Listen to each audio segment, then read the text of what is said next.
My wife has been peeking at me from around corners and behind furniture. It's gone from weird to terrifying. My wife, Lynn, and I have been together for 6 years and married for 11 months. Our entire history together has been very normal, and never once have I noticed any weird behaviors or red flags. I can't stress enough how out of character this whole thing is for her.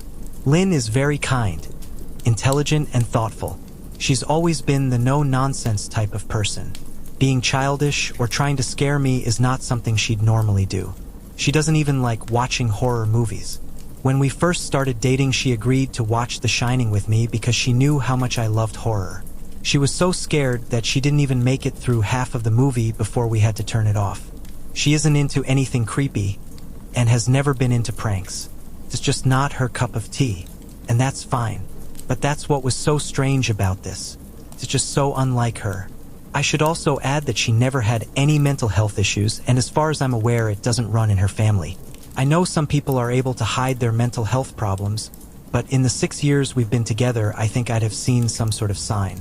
2 months ago, I was in the kitchen making myself some coffee before work. I was running a bit late that morning and knew I wouldn't be able to make it to Dunkin' Donuts for my usual morning fix. I took a sip of my coffee as I hurried down the hall towards the front door, when I happened to notice Lynn peeking at me from around the corner ahead of me. I could only see her eyes and a strand of her long dark hair hanging against the wall. The rest of her body was concealed behind the corner. I nearly spilled my coffee when I saw her. I did burn the shit out of my lips. "Geez, Lynn," I said, wiping a few drops of coffee from my pants. "You scared the shit out of me." She immediately popped out of view like a little kid that had been caught. I heard her scurry off towards the living room, and by the time I got to the front door, she was out of sight. It was really weird and just totally out of character for her, like I said, but I also found it kind of funny that she was being more playful and a little less serious. I shouted that I loved her and called her a weirdo. As I shut the door behind me, I heard her laughing. Her behavior was a bit odd, but it certainly wasn't something to call a priest over. I forgot about it by lunch, and by the time I got home, she was her normal self. I didn't bring it up, and neither did she, and life went on. The next incident happened 3 days later. It was around 2 a.m., and I had woken up to get a drink. I was standing at the kitchen island, jug of OJ in hand, when I felt a strong feeling that I was being watched. For whatever reason, I looked down at the floor and saw my wife's smiling face staring back. She was peeking at me from the other side of the island, staring up at me with wide, unblinking eyes and grinning like the Cheshire Cat. I screamed, I'll admit it, not out of irritation but fear. For some reason at that moment I was scared. At the sound of my scream, Lynn scuttled backwards out of my view, her hands and feet smacking the tile floor as she hurried out of the kitchen on all fours. I didn't run after her or even yell after her. I just stood there frozen in shock, wondering what fuck had possessed her to do that.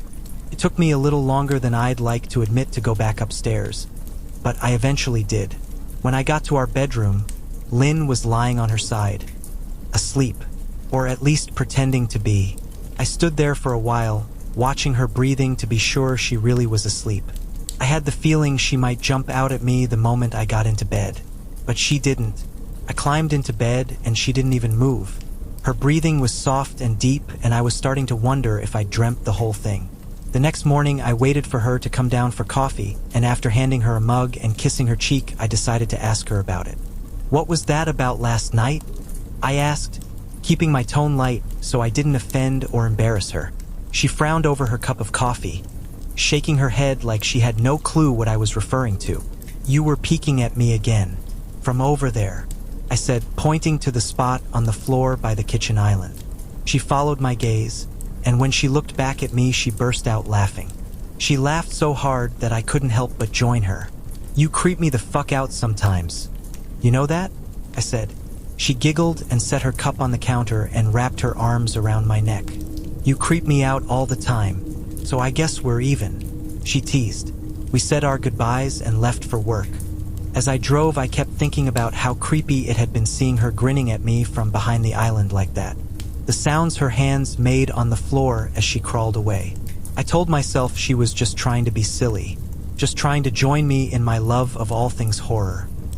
It's not like I was afraid of her, but it still didn't sit right with me. I started seeing her peeking at me more and more. Sometimes she'd be peeking out from behind the couch or living room curtains. Once she even managed to get inside her grandmother's old trunk that sits at the foot of our bed. I might not have even known she was there at all had the trunk's old hinges not given her away. She'd had the lid propped up just enough so that only half of her face peeked through. She'd been grinning like an excited toddler. It was unnerving. I didn't even know what to say to her. All I could do was stare. When I finally found my voice, I asked her why on earth was she doing this. She didn't answer, but she had slowly closed the lid, shutting herself inside the trunk. I just walked away, feeling disturbed. I didn't understand why she was doing it, but it clearly made her happy. I just hoped she would tire of the game quickly. Lynn didn't peek at me for the next 2 weeks. I started to think she was done with her weird prank, and I was relieved.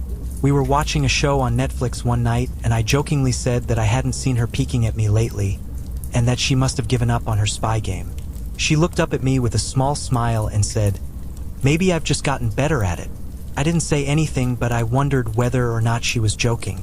For the next few days, I couldn't stop thinking about what she'd said. Was she still peeking at me when I wasn't looking and I just hadn't noticed? And if so, what the hell was she getting out of this? I started to feel paranoid, constantly checking whether she was watching from around the corner or behind a door. I was jumpy whenever I was home and she wasn't in full view of me. I felt stupid and a little crazy, but after a few weeks without another incident, I began to relax. I stopped checking behind furniture and walls and told myself it was just a bad memory. Then a few days ago, things got so much worse. Lynn left to go to a friend's, and I lounged on the couch and played a couple games on my laptop. Around 9 p.m., I hopped in the shower, and as I was washing the soap from my hair, I felt that awful feeling that I was being watched. I slowly opened my eyes and almost had a fucking heart attack. Lynn was peeking from behind the shower curtain. Her entire head stretched into the shower, leaving just her body outside. Her long dark hair hung against the curtain, the ends dripping with water. Her mouth hung open in a terrible grin, eyes wide and red, as if she hadn't blinked in a while. I screamed and jumped back against the wall. She didn't move, nor did her smile waver. Her makeup ran down her cheeks in 2 black streaks. She looked giddy and completely deranged. I was fucking terrified. We stood like that for a few moments, neither of us saying a word.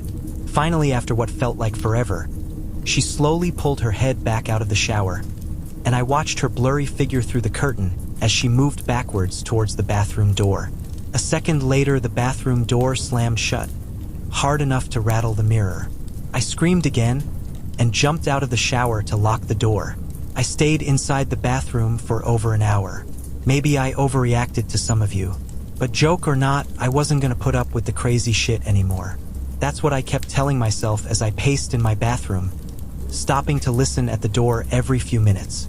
Suddenly, I heard a muffled sound, and I pressed my ear against the bathroom door, straining to listen. I couldn't hear anything, but I envisioned Lynn standing on the other side of the door, giggling at her joke. I felt a surge of anger. I was beyond pissed at being made to feel scared in my own house, and made to hide in the bathroom for an hour. All for what? Some joke? If it was a joke, it was an awful one. What the fuck, Lynn? I snapped. This shit is getting really fucking annoying. I waited for her to apologize or to call me a jerk, but instead I heard a faint moan. So quiet I wondered if I heard it at all, and then complete silence. "Lynn," I called out, not able to even hide the shakiness in my voice. I got no response, just my own heavy breathing. "I swear to God, just fucking stop it," I yelled, pounding my fist on the door. I waited for her to cuss me out, something I would expect from me talking to her like that. I never screamed at her before, but there was nothing, just the occasional drip from the shower head. I won't deny that I was scared, too afraid to open the damn door and face my own wife. I waited another 30 minutes or so, which feels like a fucking lifetime when you're scared. Finally, I decided I wasn't going to spend the night hiding in my bathroom, so I got down on my knees and peered under the door. I almost expected to see her face peeking back at me, but thankfully I didn't. I could see straight down the hallway to the top of the stairs, but no Lynn. I didn't know if I should be happy about that or not. I looked for a few minutes, waiting to see her head pop up over the top step, but it never came. I stood up, my hand hovering over the door, and mentally prepared myself to open it. I slowly turned the lock with shaky fingers, and was about to yank it open when I heard a sound that still makes me feel nauseous when I think about it. A moan, louder than before, but this time I was able to tell just where it was coming from. I turned my head to the closet door as if in slow motion, and locked eyes with my wife, who was peeking out at me from the slight gap. Her eyes were still wide as ever, and her mouth was hanging open in the most grotesque gaping smile I'd ever seen. I didn't even scream. I was too scared for even that. Her hands were clasped to her chest, body trembling with sheer delight, as if she could barely contain her excitement. A short, raspy moan bubbled up from her throat, deep and raw, sending a shiver through my entire body. Somehow I found the ability to pull the bathroom door open and ran as fast as I could all the way down the steps, snagging my keys and phone from the table in the living room before running outside to my car. I could hear her shrill laughter behind me, but I didn't hear her getting closer. I didn't bother shutting the front door. I drove away from the house faster than I legally should have, shivering the entire time, either from fear or the cold. Maybe a little of both. I hadn't grabbed a coat or even a pair of shoes. I was still in my boxers and my hair was still damp. I drove straight to my brother Chris's house about 40 minutes away, ignoring any and every call and text I got. I didn't check my phone until I was safely parked in my brother's driveway. Lynn had called 4 times and sent a flurry of texts, all wondering where I'd gone and why I left like that. I threw my phone at the dash in a rage, furious at her nonchalant attitude. My brother and his wife were surprised to see me, especially dressed in just a pair of boxers, but told me to stay as long as I needed. Chris lent me some clothes and asked me what happened. I told him Lynn and I had a fight, but didn't get into the details. I didn't want him to think I was overreacting, leaving my wife over a prank, even if it was a strange one. I mean, hadn't I encouraged her for years to lighten up instead of being so serious all the time? I had wanted her to relax and loosen up, but this was definitely not what I'd had in mind. I tried to sleep on their sofa, but my brain wouldn't let me sleep. Every time I closed my eyes, I saw Lynn's face staring at me from inside the closet. Knowing she'd been in there with me the entire time made my skin crawl. She'd never left the fucking bathroom at all. Instead, she slipped inside the closet and slammed the bathroom door shut to fool me. The mere thought of going back home gave me anxiety. I tossed and turned, unable to sleep. Chris ended up giving me a sleeping pill, so I was able to get a little rest. My sleep was filled with terrible dreams, all of Lynn's smiling face. I woke up just as the sun started to rise. My sore body ached from the sofa, and I felt drained. I knew I'd have to call Lynn at some point, but I didn't know what to say to her. I wouldn't be going home unless she gave me her word she'd never do any more creepy shit. I just wanted my wife back. Her normal, serious self never looked so good to me. I was contemplating calling her and telling her that, when that familiar feeling came over me, I was being watched. I was staring at the ceiling, my heart in my throat. I didn't want to look away, but the longer I ignored the feeling, the worse it got. My eyes drifted away from the ceiling almost on their own. Her face was pressed up against the window beside the couch, staring down at me with that same gaping smile. Drool dribbled down her lips, leaving 2 long streaks down the glass. I didn't know how long she'd been there, but something told me she'd been there quite a while, possibly all night. I didn't bother screaming, though I was afraid anger trumped any fear I felt at that moment. I jumped up from the couch and pounded my palm against the glass. "Lynn, are you crazy? What the hell is wrong with you? Just go home," I shouted. "Now!" She didn't move, and her ghastly expression never changed. If anything, her smile only grew, as if she had never been more elated. I could hear Chris and his wife moving around upstairs. As if Lynn could hear them from her place outside, her head twitched slightly in their direction, and she began to close her mouth slowly. Chris called my name from upstairs, obviously concerned. I turned to see him and his wife Rebecca hurrying down the steps. When I turned back to the window, Lynn was gone. The only sign she'd been there at all was the 2 streaks of drool still dripping down the glass. I tried explaining to Chris and Rebecca about waking up to see Lynn watching me through their window. They were skeptical, who wouldn't be? Chris and I went outside to the spot in front of the window, but there were no footprints in the dirt, just a slight indent. Animal probably, Chris guessed, and I didn't argue. He and Rebecca assumed I dreamt the entire episode, but they didn't understand, and I was too tired to explain it to them. I called out of work that day and turned my cell off. I didn't want to face Lynn. Just talking to her was too much for me at that point. I really started to believe something was irreversibly wrong with her, that no matter what promises she made, we'd never be the same again. The thought saddened me to my core. I cried most of the morning. By noon, I figured I was ready to confront her, give her one last chance to explain herself. I could at least give her that after 6 years, I told myself. I turned my phone on and saw the dozens of texts she'd sent, all from a seemingly concerned wife. Can we talk? I love you. Please call me. I'm really worried. Can you answer? Just come home. And more of the same. All texts telling me she loved me and she wanted me home. How worried she was. Not a damn one addressing the crazy shit she pulled. Like she hadn't been acting like a character from a Stephen King book. Even her texts were different. She normally texted novels just to tell me to pick up a loaf of bread. You'd think she'd have more to say to me after her bizarre shenanigans. I know it probably seems childish to some of you who are miles away from this situation. But if you saw the way Lynn had looked at me, how she scampered away on all fours like some wild animal, grinning at me from inside the closet like a lunatic, then I think you'd find my reaction was warranted. I ended up staying with Chris and Rebecca for another night. I didn't wake up yesterday until afternoon, and thankfully I didn't see Lynn's face watching me through the window. I don't want to pry, because it's not my place. But is this fight something that can be mended? Rebecca asked. She'd made us both a sandwich for lunch, and I knew she wanted to breach the subject without seeming to be nosy. I don't know. She's like a different person, I said, choosing my words carefully. I still wasn't ready for her or Chris to know the full extent of the batshit craziness I had been dealing with. People change, Ben, but she's still the same woman you married. Maybe you both just need to talk through your issues. Whatever's going on, I'm sure it can be fixed, she said, ever the peacemaker. I think it's beyond that now. I don't think talking would help. I just don't trust her, I said. The words stung in my heart. I missed and loved my wife, but how could I live with someone like that? Living in constant fear didn't sound too appealing. Lynn loves you. She has to be absolutely crushed, she said. I don't know about that, I said.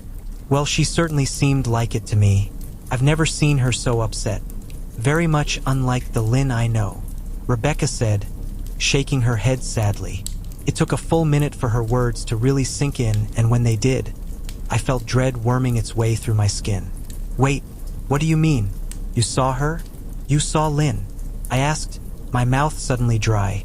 Rebecca nodded casually as if that fact wasn't nightmare fuel. Maybe for her it wasn't. She stopped by this morning just after Chris left for work, she said, cleaning the plates from the table. I didn't see her car though. Maybe she took an Uber or something. Beck, what did she say? Did she come inside? I asked, sweat starting to break out on my forehead. I began looking around, examining corners as though a predator lurked behind them. No, she just asked if you were awake yet, and I said that you weren't. I asked if she wanted me to wake you, but she said no. Just said to let you sleep, she said as she washed the dishes. That's all? She didn't say anything else. I asked. No. She looked awful though, like she hadn't slept in days. I think you should call her. I got up from the table and thanked Rebecca for lunch. I felt a little bit better at the knowledge that at least she hadn't come inside. Still, I needed to double check that the doors were locked. I sat for a while trying to figure out what to do next. I didn't want to go home, but I felt that I owed it to Lynn to help her if I could. Hadn't I swore an oath to love and honor her through sickness and in health? Clearly she was very sick. If she was sick, which I truly believed she was, I had to try and get her the help she needed. But I didn't even know where to start. I didn't want to call the police, And besides, what the hell was I going to tell them?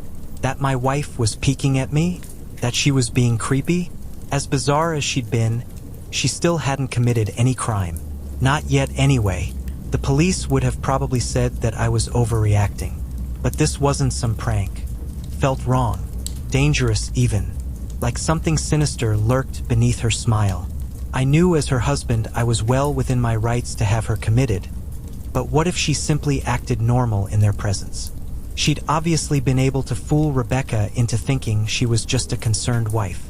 As long as the doctors didn't find her a danger to herself or others, they'd have no choice but to release her after 72 hours. I felt lost and overwhelmed, so I did what any husband in my position would do. I called her mother. I didn't want to, believe me.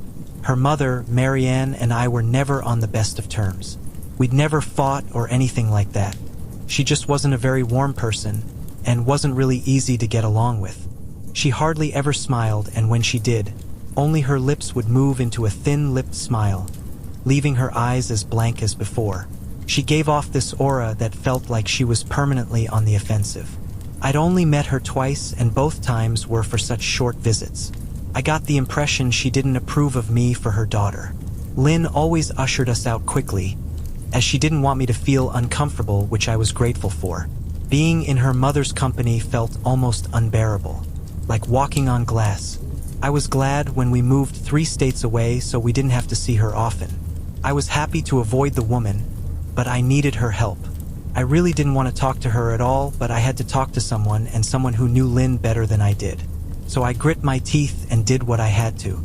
Yes, she answered, already sounding irritated. Marianne, it's me, Ben.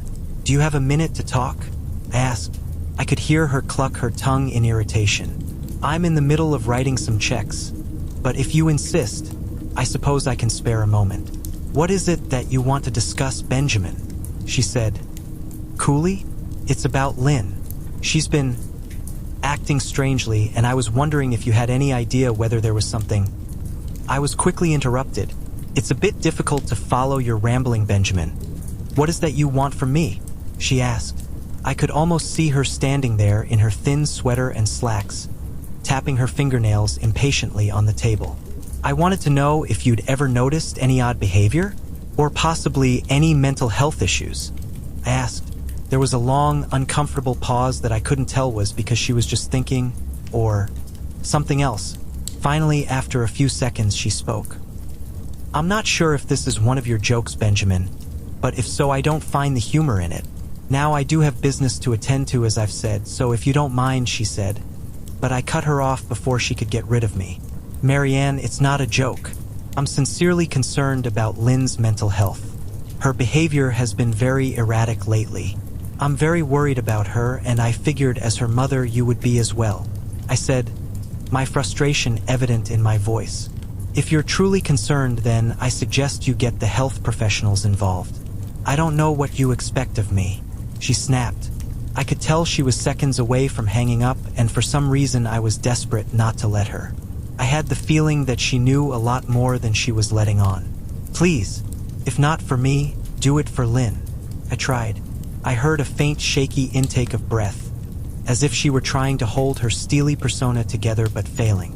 Marianne? What's WRR? I started. Benjamin, I don't know what to tell you. My only advice would be to seek professional help. Do not call here again. Goodbye. I tried to call out to her, but she'd hung up. I tried to wrap my head around the call and her refusal to help me. Even if she didn't like me, why wouldn't she want to help her own daughter? I couldn't understand that.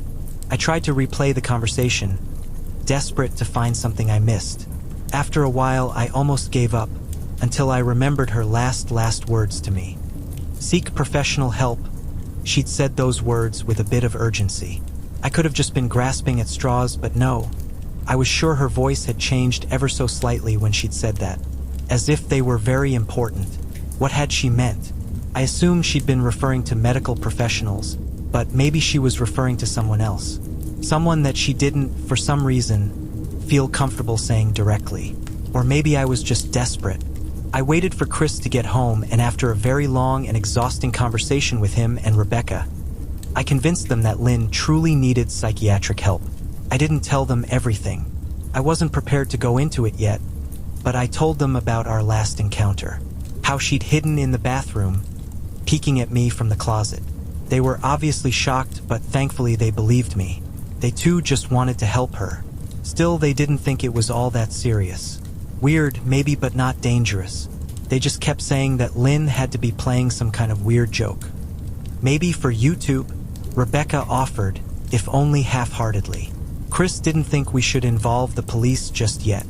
He offered instead to go with me, and I readily accepted.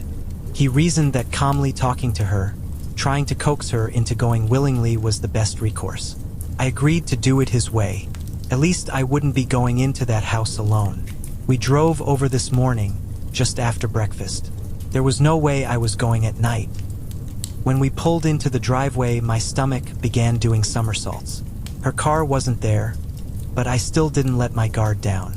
The front door was ajar, and for a split second I thought we'd see her eyes staring through the gap.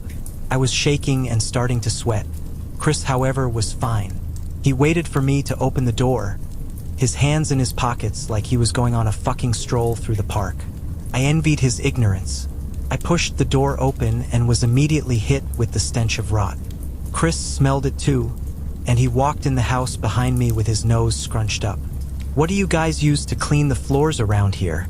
"Shit," Chris mumbled. "Shut up," I said, my eyes darting around for any signs of Lynn. The house was deadly quiet and dark despite being 10 in the morning. All the curtains were closed up tight, refusing to allow any sunlight inside. If I hadn't left it just 2 days prior, I'd have thought the house to be abandoned.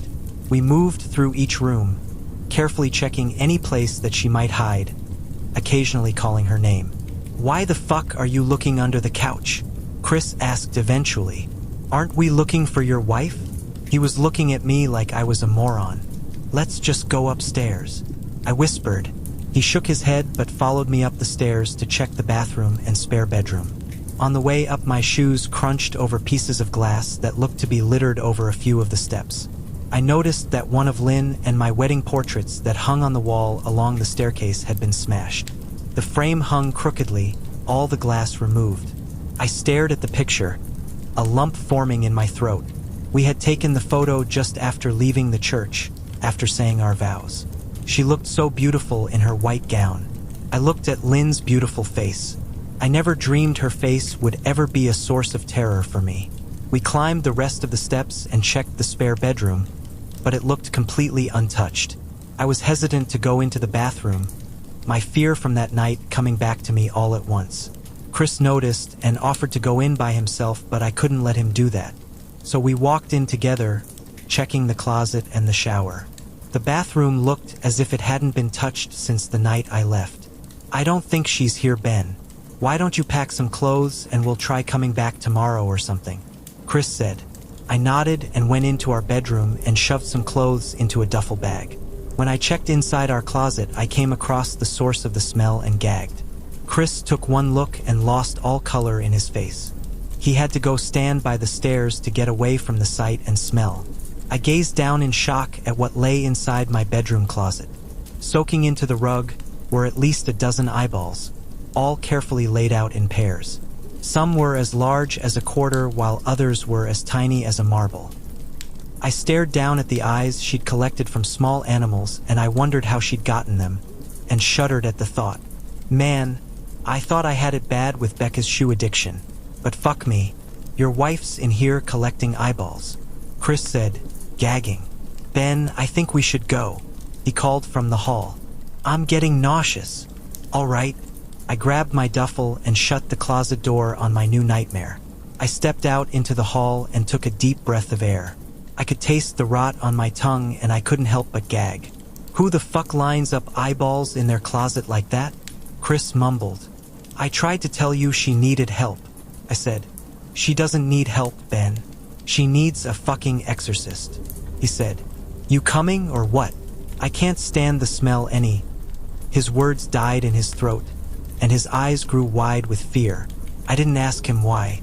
I could feel it. Someone was watching me, and I didn't think it was the eyes in the closet. I turned around, my eyes slowly scanning the bedroom. Christ, I whispered, as I finally saw what we'd missed. Under the bed, curled on her side, watching us with the excitement of a kid on Christmas morning, was my wife. She held her hands together just under her chin, and they were shaking eagerly. Now that she knew she'd been found, I could hear the quiet noises she was making, a sort of hiccuping sound in her throat, as if the excitement was just too much for her. It was unnerving to say the least. White eyes and that same huge smile. Everything in me told me to run, but I forced it away. This was my wife. No matter how twisted, she was still the woman I married. I had to help her. "Lynn," I said softly. She didn't respond, but her head bobbed back and forth in two quick little movements as if she were nodding. "Baby, I just want to help, okay? Can you let me do that?" I asked. I had taken a single step forward, approaching her like some kind of dangerous animal. "I love you, Lynn," I said softly, taking another step closer. She let a tiny moan escape her wide-open mouth, and I had to resist the urge to run. Her shoulders were starting to quiver, and her eyes grew as large as saucers. I crouched down so I could see her better, and immediately saw the blood. Her hands were covered in it. They trembled more the closer I got, as if she was barely able to contain herself. "Lynn, are you hurt? You're bleeding," I said. She bobbed her head again, her bloody fingers moving up and down as if playing an invisible piano. They occasionally grazed her chin, leaving smears of blood on her skin. I wanted to recoil in disgust. The smell that was coming off of her was revolting. I could feel the vomit trying to climb up my throat. Her lips were dry and stretched thin, blood seeping between the cracks. I knew she wouldn't come out on her own, but I didn't want to leave her in the state she was in. I scooted closer and reached out to her. The excited hiccuping sounds got louder and her hands shook, fingers flexing. It was then that I could see the blood oozing from in between her fingers. "Oh my God, Lynn, you're bleeding," I said.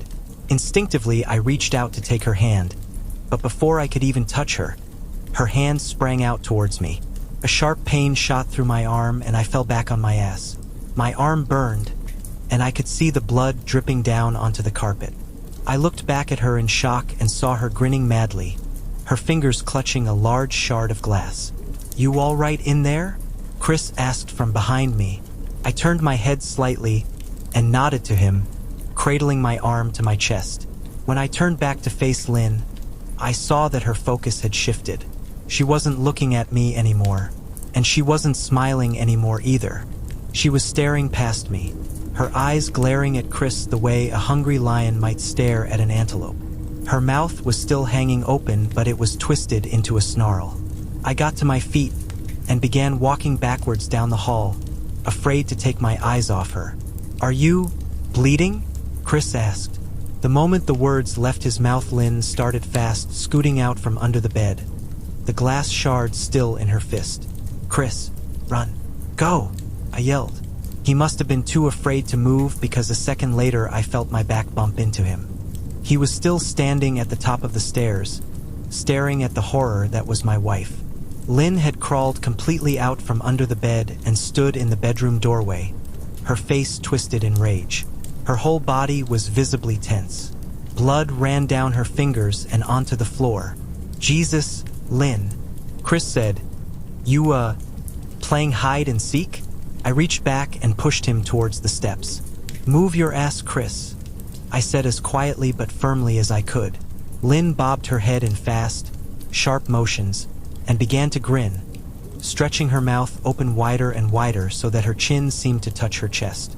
I heard Chris mutter a prayer, and then he was running down the stairs. I stood at the top of the steps, stuck between the love for a woman who clearly needed serious help and self-preservation.